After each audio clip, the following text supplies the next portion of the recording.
Assalamualaikum dan salam sejahtera bersama saya Jannah Kamaruzaman dalam Buletin Pahang, Isnin 18 April 2022. Kira-kira 200 anak rantau jelai yang bekerja di ibu negara diraih oleh Amat Berhormat Menteri Besar Pahang, Datuk Seri Haji Warsudi Wan Ismail dalam satu majlis berbuka puasa semalam.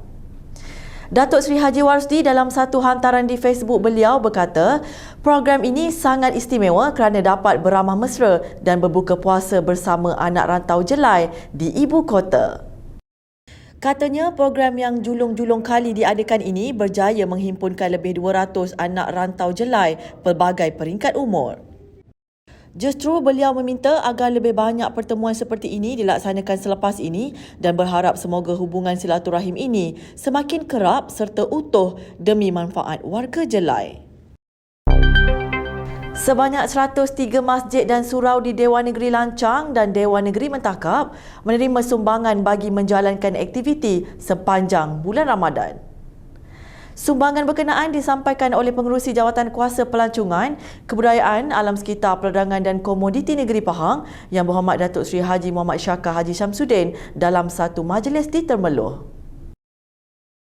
Yang Berhormat Datuk Seri Haji Muhammad Syakar yang juga Ahli Dewan Negeri Lancang berkata, sumbangan untuk 29 masjid dan 74 surau ini berjumlah RM37,000. Katanya sumbangan ini diberikan bagi membantu pihak masjid dan surau untuk melaksanakan program sepanjang bulan Ramadan. Justru beliau berharap sumbangan ini dapat membantu pihak pengurusan masjid dan surau yang terlibat dalam melaksanakan pelbagai aktiviti mengimarahkan rumah ibadat berkenaan. Universiti Malaysia Pahang UMP, RTM dan Kerajaan Pahang menyantuni penduduk Nenasi sempena sambutan 20 tahun UMP dan 76 tahun RTM yang bertujuan merapatkan silaturahim pada bulan Ramadan. Pelbagai aktiviti telah diaturkan sepanjang program, antaranya kenduri rakyat, memasak bubur lambuk, memasak laksa gebuk, sumbangan makanan untuk penduduk, sumbangan anak pokok nenas percuma, ceramah agama, vaksinasi dan pemeriksaan kesihatan percuma.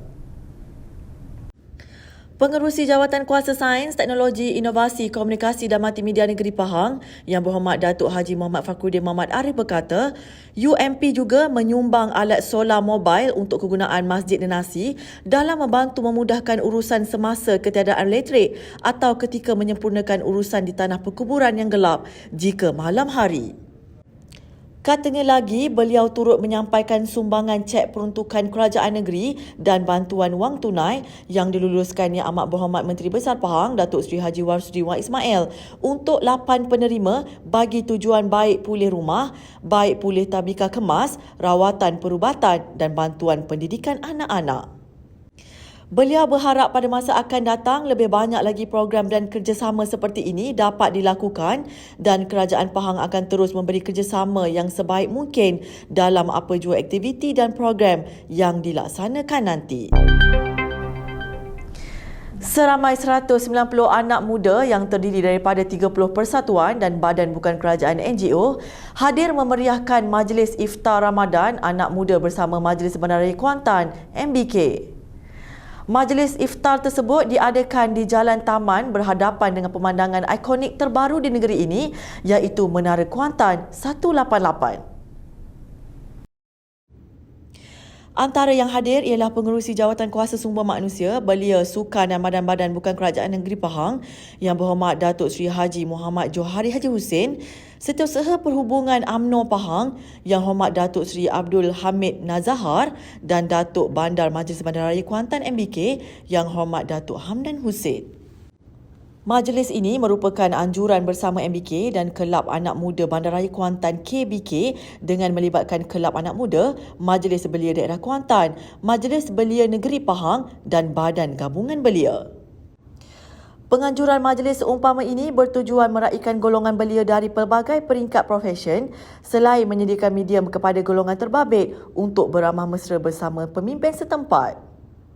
Majlis iftar yang melibatkan golongan anak muda seumpama ini akan turut diadakan di Padang MBK 1 dan pinggiran Sungai Galing tidak lama lagi. Baiklah, berita itu tadi mengakhiri Buletin Pahang pada hari ini.